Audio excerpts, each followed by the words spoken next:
8 ତାରିଖରେ ଅନୁଷ୍ଠିତ ହୋଇଯାଇଛି ପଲ୍ଲା ଶ୍ରୀ ଗୌରୀ ରାଧାକୃଷ୍ଣ ମନ୍ଦିର ଅନୁଷ୍ଠିତ ଶ୍ରୀ ଶ୍ରୀ ଗୁରୁ ପୂଜା ମହୋତ୍ସବ ଆନ୍ଦୋଳନ ଓଡ଼ିଶା ବ୍ୟୁରୋ ରିପୋର୍ଟ।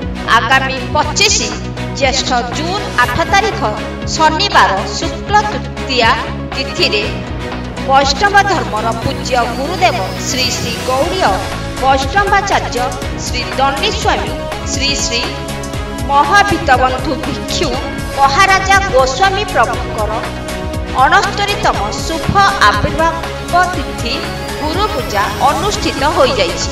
ଏହି ମହୋତ୍ସବ ଶ୍ରୀ ଗୌରୀ ରାଧାକୃଷ୍ଣ ମନ୍ଦିର ପଲ୍ଲା ଖୋର୍ଦ୍ଧାଠାରେ ଅନୁଷ୍ଠିତ ହୋଇଥିଲା। ଏଥିରେ ହରି ସଂକୀର୍ତ୍ତନ ଗୁରୁ ମହିମା କୀର୍ତ୍ତନ ଶ୍ରଦ୍ଧାଞ୍ଜଳି ପାଠ ମାଧ୍ୟମରେ ପାଳିତ ହୋଇଥିଲା।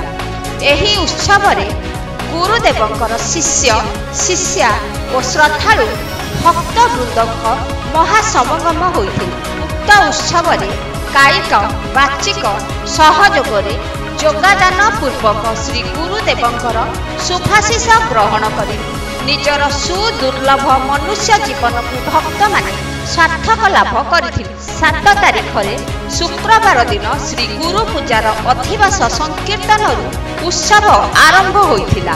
ଗତ 8 ତାରିଖ ଶନିବାର ସକାଳ 5ଟାରେ ମଙ୍ଗଳ ଆରତୀ, 9ଟାରେ ଗୁରୁ ମହିମା ସଂକୀର୍ତ୍ତନ, 10ଟାରେ ଶିଷ୍ୟ ଶିଷ୍ୟଙ୍କ ଦ୍ୱାରା ଗୁରୁ ମହିମା ସମ୍ବଳିତ ଶ୍ରଦ୍ଧାଞ୍ଜଳି ପାଠ ଓ ଅପରାହ୍ନ 2ଟାରେ ଗୁରୁ ଆରତୀ, 2:30ରେ ବିଗ୍ରହ ଆରତୀ ଓ ଶେଷରେ ପ୍ରସାଦ ସେବନ ବ୍ୟବସ୍ଥା କରାଯାଇଥିଲା।